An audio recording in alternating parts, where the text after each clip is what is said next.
utama 5 Syaban 19 Mac, dua beranak dera Ammah tapi tidak mengaku. Palsu dokumen bernilai RM90,000.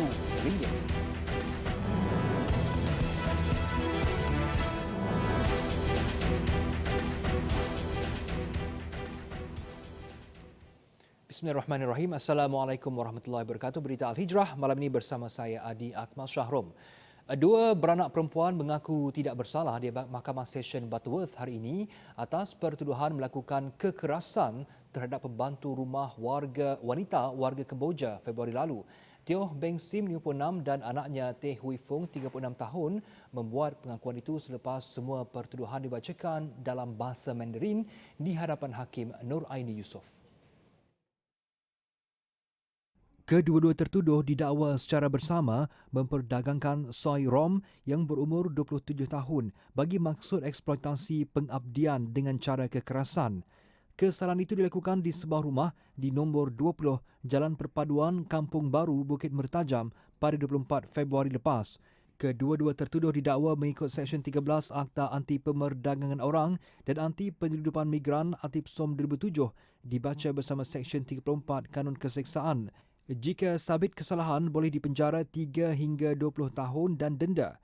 Mahkamah membenarkan kedua-duanya diikat jamin RM15,000 dengan seorang penjamin dan menetapkan 19 April depan untuk sebutan semula kes. Dalam kejadian 24 Februari lalu, polis menyelamatkan seorang pembantu rumah wanita warga Kemboja yang dipercayai didera majikannya sebaik menerima aduan daripada orang awam. Pemeriksaan yang dijalankan terdapat beberapa kesan kecederaan fizikal di bahagian muka, kesan parut melecur di lengan, luka bekas jahitan dan beberapa kesan calar di badan dan kaki mangsa. Ammah itu mengadu didera oleh majikannya termasuk dengan cara dipukul, disimbah air panas dan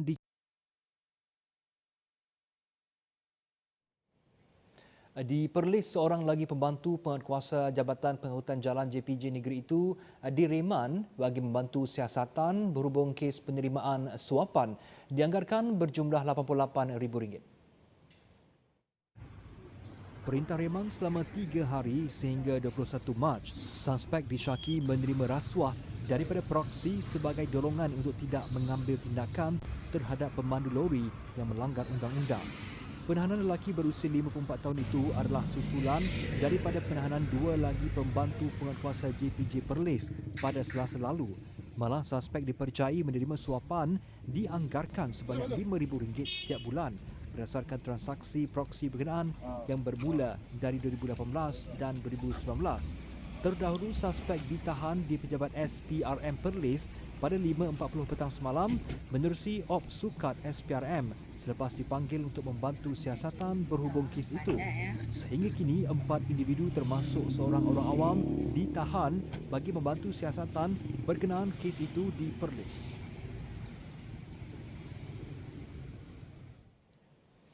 Masih di Perlis namun berlainan kes, bekas pengerusi Angkatan Koperasi Kebangsaan Malaysia Berhad Angkasa Negeri berkenaan didenda RM15,000 oleh Mahkamah Session Kangar hari ini atas tuduhan memalsukan invoice program memperkasakan jati diri bernilai RM90,000 pada 2018. Tertuduh Ismail Hashim, 70 tahun, mengaku bersalah atas 3 pertuduhan yang dibaca di hadapan Hakim Dato' Ibrahim Osman. Ismail didakwa memalsukan beberapa dokumen tuntutan yang tidak wujud butir pembekalan pada 8 Ogos 2018 berkaitan program memperkasakan jati diri kepimpinan gerakan koperasi di 3 parlimen di Perlis.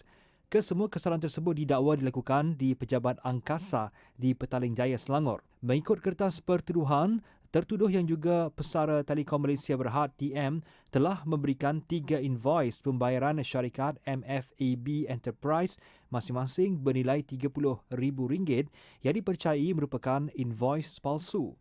Tertuduh didakwa mengikut Seksyen 471 Kanun Keseksaan yang boleh dihukum di bawah Seksyen 465 Kanun yang sama. Tertuduh boleh dipenjara 15 bulan jika gagal membuat pembayaran bagi keseluruhan 3 pertuduhan tersebut. Tertuduh bagaimanapun membayar denda terbabit dan dilepaskan. Di ibu negara, seorang ejen unit trust mengaku tidak bersalah di Mahkamah Session Kuala Lumpur bagi 16 pertuduhan pengubahan wang haram berjumlah lebih 8 juta ringgit. Datuk Ahmad Azwan Abu Mansor, 51 tahun, membuat pengakuan itu selepas pertuduhan dibaca di hadapan Hakim Hasbullah Adam. Datuk Ahmad Azwan didakwa telah melakukan 16 pertuduhan itu dengan cara menerima, memindahkan, menggunakan dan berpuskan wang komisen yang diperoleh daripada aktiviti penipuan. Pendawaan dibuat mengikut Seksyen 4-1-B Amla TFPUAA 2001. Hakim kemudian membenarkan tertuduh diikat jamin RM50,000 dengan seorang penjamin dan menetapkan 22 April sebagai tarikh sebutan semula kes.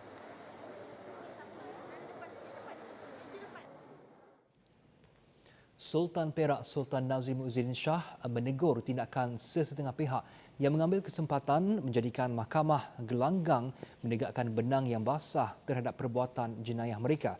Titah baginda, mereka yang melakukan pelbagai jenayah sanggup berbohong walaupun telah melafazkan sumpah dengan nama Allah untuk bercakap benar ketika bersoal jawab di kandang saksi. Sering terjadi ketika dihadapankan ke muka pengadilan, insan yang telah melakukan dosa mencari pelbagai alasan dan menggunakan pelbagai hujah mahu menafikan perbuatan mereka yang telah melakukan dosa. Mereka bersedia membayar fee guaman yang tinggi yang seringkali pula dibiayai dari wang yang diperoleh melalui sumber jenayah atau hasil daripada perlakuan dosa. Titah Sultan Nazrin, realiti yang berlaku hari ini memberikan gambaran masih ramai ummah yang belum menghayati ajaran Islam sepenuhnya sehingga melakukan jenayah dan dosa secara berterusan, berulang, malah lebih berani. Baginda bertitah pelakuan jenayah seperti mencuri, menyeludup, pecah amanah, rasuah dan lari daripada membayar cukai adalah jenayah yang memberi implikasi terhadap individu lain serta negara. Sultan Nazrin bertitah perbuatan jenayah tidak dapat dikurangkan melalui penambahan pegawai penguatkuasa, mahkamah dan penjara. Jenayah lebih berkesan ditangani melalui pendekatan menyemai nilai-nilai Islam sehingga meresap dan benar-benar dihayati dalam jiwa setiap insan. Baginda bertitah demikian pada Majlis Pengurniaan Watikah Pelantikan Hakim-Hakim Syariah Negeri Perak dan anggota Majlis Agama Islam dan Adat Melayu Perak MAIP di Kompleks Islam Darul Ridwan, Ipoh hari ini.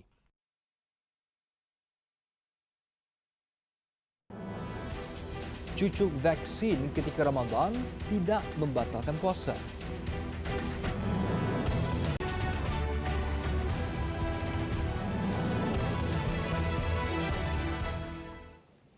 Bertemu kembali, Menteri Dalam Negeri Datuk Seri Hamzah Zainuddin meminta Ketua Polis Negara Tan Sri Abdul Hamid Bahadur untuk menghantar laporan penuh berhubung pendedahannya mengenai kartel dalam Polis Diraja Malaysia PDRM. Datuk Seri Hamzah yang juga pengerusi Suruhanjaya Pasukan Polis SPP berkata laporan itu perlu supaya perkara tersebut dapat dilihat lebih jelas dan tidak menimbulkan persepsi negatif orang ramai. Ini adalah sesuatu yang IGP sendiri maklumkan kepada rakyat, kepada umum. Dan saya semalam dah maklumkan juga, saya sebagai menteri tak dimaklumkan awal. Jadi saya dah pun semalam teks dengan IGP, saya nak full report supaya boleh apa pun selepas ini boleh kita umumkan kepada rakyat dengan lebih jelas. Beliau berkata demikian kepada media selepas program Prihatin Malaysia di Dewan Bankuet Bangunan Perak Darul Ridwan di Ipoh hari ini. Tan Sri Abdul Hamid menerusi satu program langsung kemarin menedahkan wujudnya gerakan dalam kalangan pegawai muda PDRM yang bercita-cita untuk menjatuhkan beliau. Dakwanya gerakan itu merupakan kumpulan sama yang mendalangi kartel dalam PDRM dengan hasrat mendominasi pasukan keselamatan negara demi kepentingan mereka. Pengambilan suntikan vaksin COVID-19 ketika bulan Ramadan tidak akan membatalkan puasa. Itu penjelasan Menteri di Jabatan Perdana Menteri Datuk Dr. Zulkifli Mohamed Al-Bakri kerana suntikan vaksin tersebut bukan makanan dan bukan minuman serta bersifat tidak mengenyangkan. Hakikat sebenar dalam suntikan tidak membatalkan puasa, melainkan suntikan yang kata orang bersifat mengenyangkan dan apa. Tapi vaksin sebagaimana suntikan-suntikan yang lain, dia tidak membatalkan puasa. Dan sebenarnya di Malaysia sendiri pun difatwakan dalam isu suntikan ni tak batal puasa, tak jadi masalah. Beliau mengulas mengenai hukum tersebut bagi menjawab persoalan setengah masyarakat Islam di negara ini yang masih ragu-ragu untuk mengambil suntikan vaksin ketika berpuasa. Semalam Pejabat Mufti Singapura memaklumkan bahawa pengambilan vaksin serta ujian calitan tidak membatalkan puasa setelah mendapat beberapa pertanyaan yang diterima Majlis Ugama Islam Singapura MUIS. Dalam usaha melandaikan lengkungan COVID-19 di Malaysia, Agensi Pengurusan Bencana Negara NADMA menganjurkan pertandingan komuniti zon hijau COVID-19 selama 6 bulan. Ketua Pengarahnya, Datuk Dr. Aminuddin Hasim berkata, inisiatif menerusi program pemerkasaan Community Agent Basmi COVID-19 ABC itu melibatkan komuniti di bandar serta luar bandar. Kali ini kita nak minta mereka berentap kampung dengan kampung dalam mengekalkan mereka dalam zon hijau. Sama ada mereka daripada merah ke hijau dan mengekalkannya daripada bulan April sehingga bulan September. Ini idea yang kita rasa amat memberangsangkan untuk kita sama-sama dapat laksanakanlah. Jelasnya kampung atau komuniti yang terbaik akan menerima hadiah berbentuk peruntukan RM50,000 bagi tujuan pembangunan di kawasan setempat. Selain pertandingan tersebut, anggota ABC 19 juga berperanan dalam membantu pendaftaran program imunisasi COVID-19 kebangsaan bagi ahli komuniti yang tidak mempunyai akses kepada internet dan telefon pintar. Beliau berkata demikian kepada media selepas menghadiri program santai mesra timbalan Ketua Setiausaha Kanan Jabatan Perdana Menteri Datuk Seri Muhammad Salihuddin Hassan bersama media di Putrajaya petang tadi. Perubahan iklim dan pencemaran alam sekitar yang semakin meruncing di seluruh dunia ketika ini menimbulkan kebimbangan Angkatan Belia Islam Malaysia ABIM. Presidennya Muhammad Faisal Abdul Aziz berpandangan kriteria mesra alam sekitar perlu dimasukkan sebagai syarat pensijilan halal dalam usaha memelihara kualiti alam sekitar. JAKIM insyaAllah akan terbuka dengan saranan ini kerana saya fikir saranan ini saranan yang baik untuk bukan hanya untuk kita, diri kita, tapi untuk generasi yang akan datang dan juga untuk kelestarian alam. Kita nak meluaskan lagi sarwa pandang kita dalam konteks penggunaan ini bukan hanya kepada isu halal, bukan hanya kepada isu baik, tapi sama-sama ada kecanaan terhadap persekitaran kita, alam kita. So, inilah tanggungjawab kita sebagai khalifah di muka bumi ini. Cadangan itu susulan daripada penubuhan kempen Malaysian Interfaith Climate Change Network MICCN yang dilancarkan sebelum ini dengan slogan memusnahkan bumi berlawanan dengan agama saya yang membabitkan kepelbagaian agama. Inisiatif itu tambahnya bagi menggalakkan kerjasama pelbagai pihak untuk membangunkan industri yang menyokong usaha pembangunan lestari dan pemeliharaan alam sekitar. ABIM dalam pada itu turut menyarankan badan berautoriti di Malaysia seperti Jabatan Agama Islam dan industri halal di setiap negeri untuk memberi kerjasama. Bagi kita yang paling utama, kita mulakan dulu dengan pendidikan supaya pengeluar produk dan juga pengusaha makanan contohnya, mereka sudah ada disiplin untuk menjaga alam. Dan dalam sama pendidikan kepada pengguna Islam, maksudnya kepenggunaan itu ada elemen-elemen untuk bersifat mesra alam. Setidak-tidaknya dengan enforcement guideline bertahap ini, dia dapat membuka minda dan juga mengorak langkah untuk Muslim memberi penekanan yang besar terhadap isu-isu alam sekitar ini. Tindakan tersebut secara tidak langsung dapat meluaskan lagi makna halalan thayyiban dengan mewujudkan kecaknaan dan kepekaan masyarakat. ABIM juga optimistik untuk menyasarkan Malaysia sebagai pusat hub halal dunia dan perintis dalam membawa piawaian halal dunia ke arah lebih baik. Sebanyak RM5 juta diperuntukkan Kementerian Perumahan dan Kerajaan Tempatan KPKT bagi projek berskala kecil dan baik pulih infrastruktur di daerah Sepang, Selangor. Antaranya untuk menaik taraf beberapa medan selera serta membaik pulih infrastruktur kawasan pelancongan di daerah tersebut. So tadi kita dah buat keputusan kita akan turunkan sebanyak 5 juta kepada Majlis Perumahan Sepang, yang mana 3 juta akan difokuskan untuk BP1 projek-projek kecil untuk membantu tadi medan selera, untuk membantu yang kedai terbakar dan sebagainya. So 2 juta kita peruntukkan untuk membaiki kawasan-kawasan pelancongan, infrastruktur pelancongan. Yang itu akan kita lihat, kita akan turun padang lagi saya lihat yang mana harus diberikan keutamaan dan mungkin juga ada idea-idea yang mana kita boleh tambah baik. Tambahnya peruntukan itu juga bagi membantu peniaga tempatan memerlukan perniagaan serta untuk meningkatkan aktiviti pelancongan di daerah itu. Beliau berkata demikian pada sidang media selepas melakukan lawatan kerja di Pangsapuri Kenanga Putra Perdana hari ini. Sementara itu beliau berkata pihaknya bersetuju meluluskan peruntukan RM1.5 juta bagi kerja-kerja mengecat 16 blok bangunan perumahan di kawasan tersebut. Selain itu, katanya lagi, peruntukan sebanyak RM600,000 juga akan diluluskan bagi membaik pulih jalan berlubang di sekitar Pangsapuri berkenaan. Dan berikut saksikan paparan harga emas semasa ini dibawakan khas oleh Makmur Gold.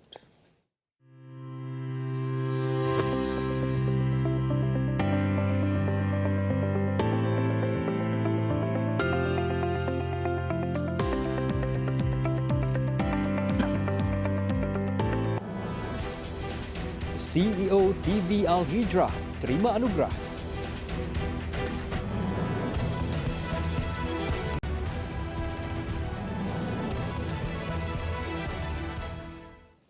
Bertemu kembali, responden program kemasyarakatan Dengar Nurul Hazwani Zulkifli menjadi usahawan asnaf pertama yang menerima bantuan musaadah Tijariyah, inisiatif terbaru yang diperkenalkan Menteri Jabatan Perdana Menteri Datuk Dr. Zulkifli Muhammad Al-Bakri itu memperuntukkan RM5,000 sebagai modal permulaan dan bantuan tambahan sehingga RM30,000 kepada usahawan asnaf.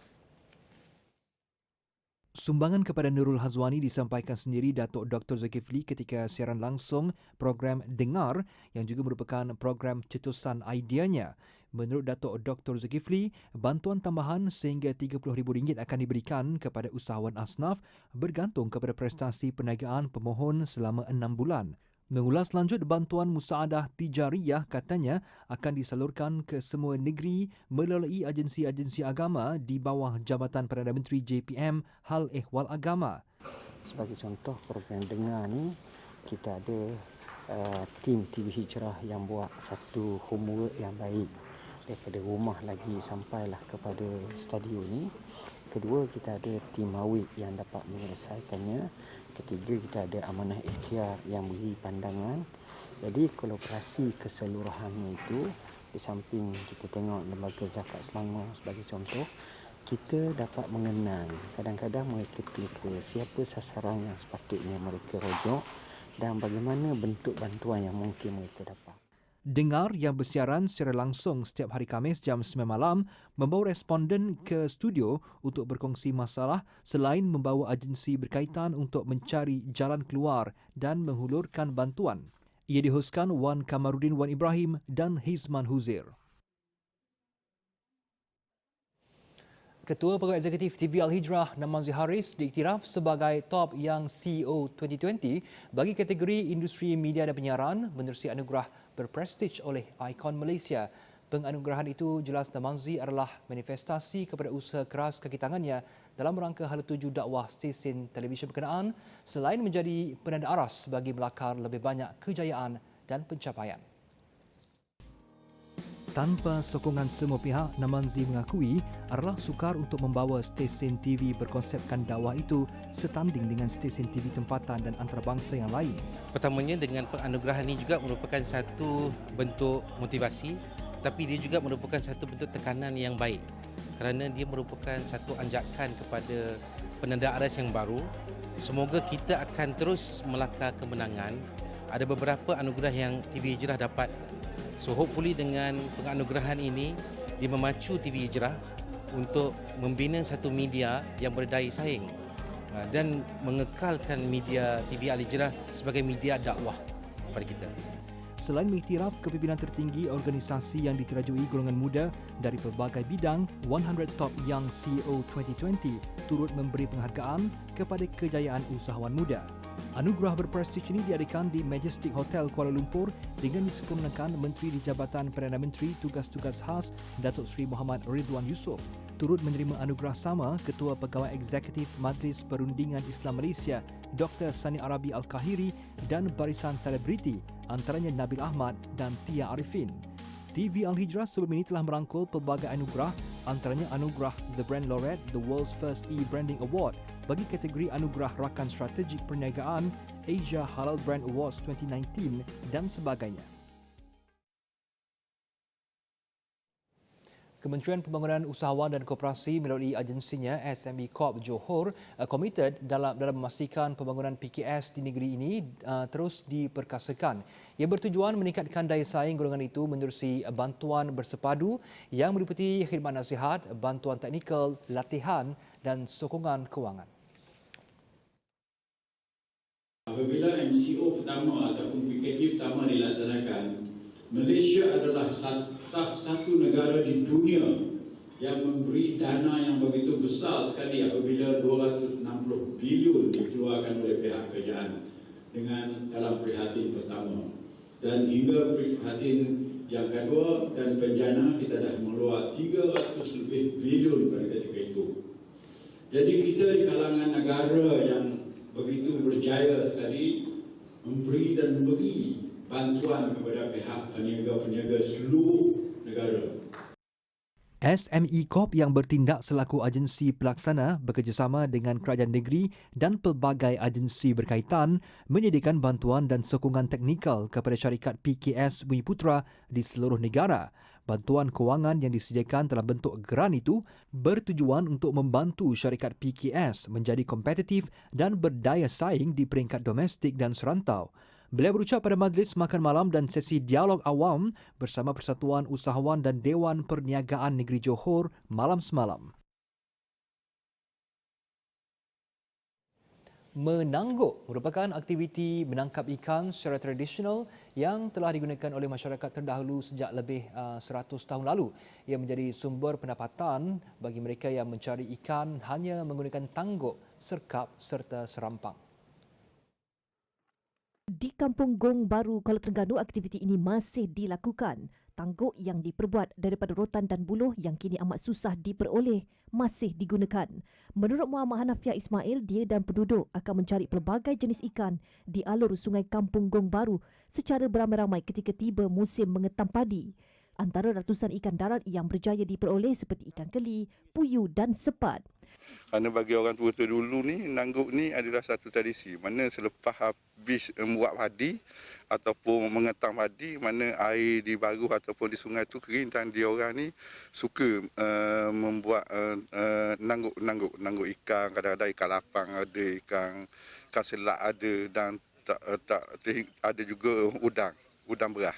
Sementara itu, seorang lagi penduduk, Daud Ismail, berkata tradisi ini sudah dilakukannya sejak 50 tahun lalu dan berharap menangguk ini tidak pupus ditelan zaman serta dapat diperkenalkan kepada lebih ramai golongan muda. Masa kanak-kanak dulu, ini benda menangguk ikan dalam kubang ni satu punca pendapatan. Kalau sekiranya budak-budak sekarang ni tak kenal dah apa tangguk, apa serkat, apa raga batang. Budak-budak sekarang ni. Bagi seorang anak muda, Muhammad Haziq Hafi Adha Muhammad Hanafiah, dia teruja kerana dapat merasai pengalaman menangkap ikan secara tradisional seperti ini. Kita anak muda ni macam teruja dapat menangkap ikan secara tradisional segi guna alatan-alatan yang lama dah dibuat dari bulu rotan. Zaman sekarang ni payah dah nak jumpa barang-barang gitu. Sebab nak menangkap ikan tu susah kak. Nak guna alat-alatan yang. Katanya dia bertuah kerana masih berpeluang melihat sendiri alatan tradisional menangkap ikan yang sangat susah untuk didapati ketika ini.